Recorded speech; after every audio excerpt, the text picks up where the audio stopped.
Hi, and welcome back to another episode of the History of Fan Anime. I'm your host, William Chow, and today's episode is kind of always weird, kind of strange, story episodes where I've managed to go to the archives and I found some different stuff, and I'm going to show you and tell you the story behind how I got some of the stuff and whatnot. Okay. Now, the other thing I should also notice is that because of how YouTube works and the way that the search engine kind of works, it's really not very productive for me. Since I have lots and lots of episodes, but a lot of them don't show up properly, and they don't recommend things properly. So it's very important that you do subscribe and you do click the little bell, so that so it tells you that and notifies you that whenever I get new episodes, then they'll actually tell you, because actually YouTube won't ever search and find my videos. Okay, so it's important to do that. And if you haven't done so, I hope I've done enough episodes and I've done enough for you that you will. Earned a subscription. All right. So what I've done is I've created a separate database, an index in Microsoft Excel format that you can then now download. It has all my episodes and that kind of stuff that I've done up, brief descriptions, and basically I've got it organized almost in like a book-like format. Like by chapter, by sub categories and that kind of stuff within each chapter. So again, if you like a particular topic, like for example, I talk about music or something, and you want to get all the episodes that talk about music and suggestions like that, or for example, you'd like to hear some stories or whatever about the conventions and that kind of stuff, well, now all the stories and all that stuff are all now together in one sort of spot, so that the links and that kind of stuff, you can go through them one by one, just right after another, bang, bang, bang, and you don't have to depend on YouTube to come up with the next entry. So again, hopefully that'll give you some more episodes and that kind of stuff that you'd be interested specifically to watch, as well as now you can see the entire collection of different topics and that kind of stuff I do cover on that. So by all means, link is below. Do check it out. Okay. So we're gonna talk about some old CD tech. All right. So let's begin. I pulled some stuff out of archives that like I said, probably at the time was pretty cool, but then again, now no one really uses CD. So I'm going to just show you some different examples and some stuff. So one of the things I'm going to start off with is the base CD single. Okay, so this is a Japanese CD single.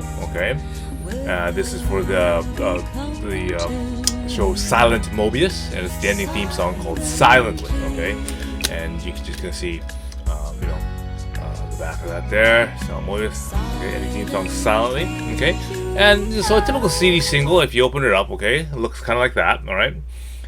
It usually has, if the song has lyrics and that kind of stuff, it usually has all here, all the production information and whatnot would be all in here. It has your standard, what they refer to as a 3-inch CD, okay. Right there, okay. That so if you want to compare it to like a regular CD, okay, let me just grab you what a regular CD would look like. You can then see the difference here. So look at a CD like that, you can see it, okay, a little smaller one like that, okay. So a little bit of a different size. So this is a 5-inch size. This is like a 3-inch size, okay. But anyway, so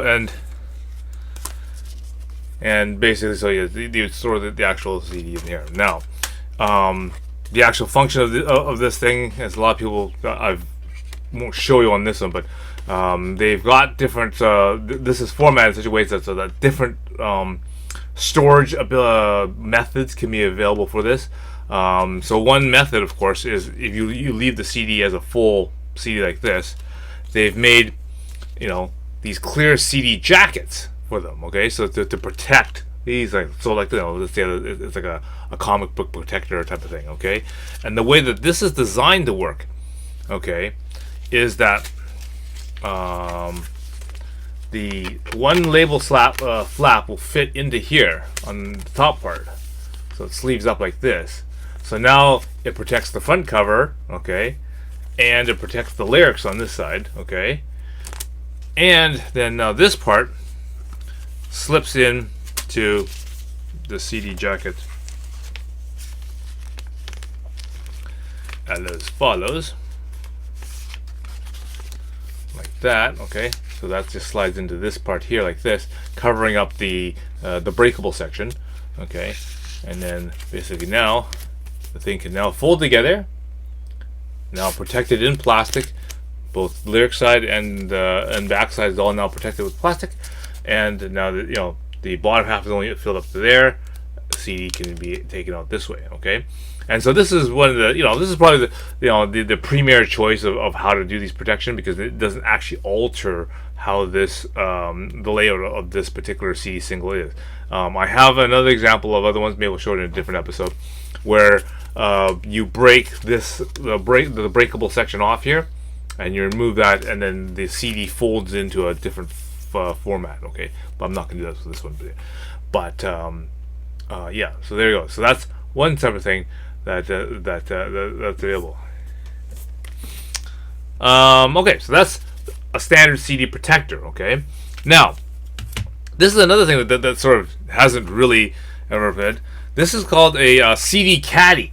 Okay, these are usually used for like CD players or CD-ROM decks that actually require the CD to be put into a cartridge or a caddy before you can actually play it. Now, you may say, well, this looks like a jewel case or something. Well, it's not quite a jewel case per se of the word. Okay, now you can see this CD. Okay, is basically like a jewel case, but there's no openings on this. So I mean, I can't open this any way here. Like there's no thing to kind of open or pop on this thing. Okay, the opening is at the very top here. Okay, when you lift up this thing, okay, there's a little tab in it right here. Okay, which holds onto the CD and pulls it up like this. Okay. So then you can actually take the CD out of the tab and basically have it as a separate thing. Okay, so basically when you load it, you don't shove the CD over here like this. You put it onto the little tab on the on the insert here, I think, like that. Okay, and then when you close it, it snaps back in like that. So it is a kind of a CD holder cartridge. Okay. Now the other thing is that you can also see that it's actually two-sided. Okay. So when I remove this cartridge out of one, for example, like that, you can see it actually holds 2 discs worth.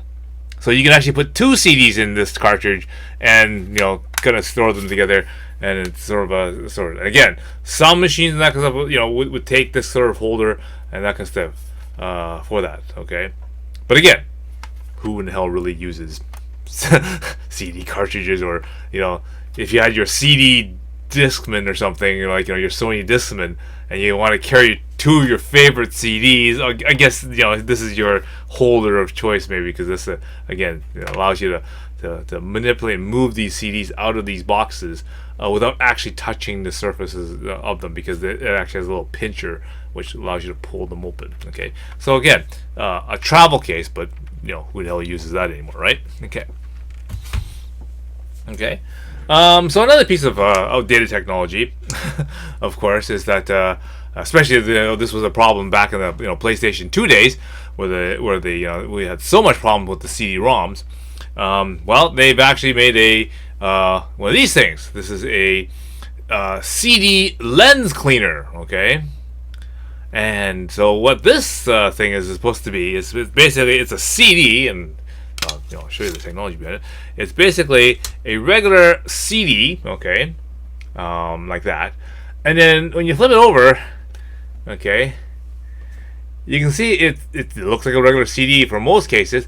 But what you'll see right in the center here, right there and right there, okay, is literally 2 little kind of a row of brushes almost, okay, little bristled brushes, okay. And the idea is that you're supposed to put maybe a little bit of fluid or something on that, and then as the CD turns, okay, this brush will run over your CD laser optical pickup there, and it'll kind of wipe it off from all the dust and other stuff that's on it.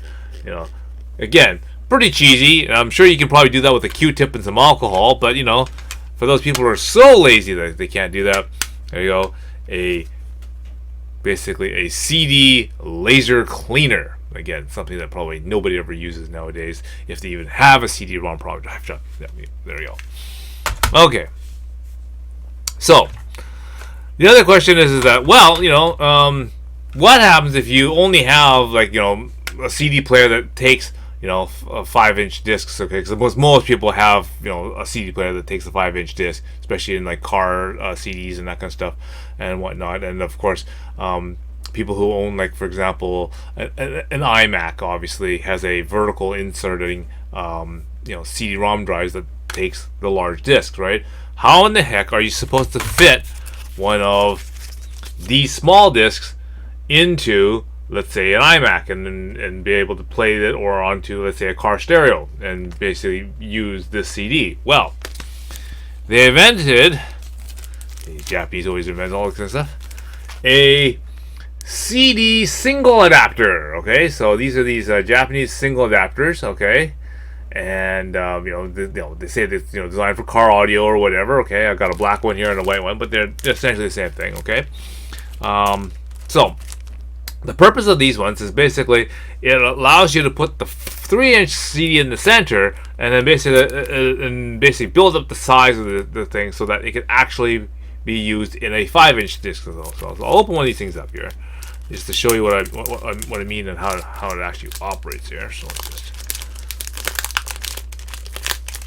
carefully open this up. Well, not so much carefully. Okay. All right.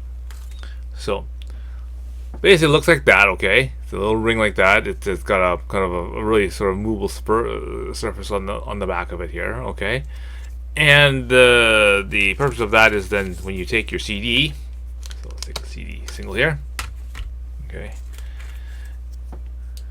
All right, your CD single can now basically be fitted into this little ring here. Okay, so I'm gonna do it facing me so they can actually see what I'm doing here. And with a little bit of pulling here and lining up. By the way, this is as delicate as it is a kind of a delicate process to try to make it actually fit perfectly in here. There you go. All right, because it is kind of, you kind of have to snap it into these little tabs, right? Plus, I'm mostly my fingerprints all over now, but okay. So there you go. So now the CD single is now adapted into this adapter. So now that it is the same kind of physical size as the 5-inch disc. So now you can take that and stick that into your computer. Okay. So there we go. So that's how these things work. And then, or for example, if you have a car stereo or something, and you gotta stick that into your car stereo thing, and then that way it'll actually have the right size fitting. Okay. Again, who in hell uses CDs anymore? This is why part of the outdated tech. Okay. So what you want to do right now is you want to click like and subscribe. And of course, now you have the notification button to get more episodes when I make more of these things. Because again, I got lots of convention stories coming out. I got my trip coming out, and now I'm also doing lots of going through the anime list by year. So I'm going to do more of those episodes very, very shortly. So again, they'll give you some good suggestions of some animes to check out. All right. So until next time, see you again.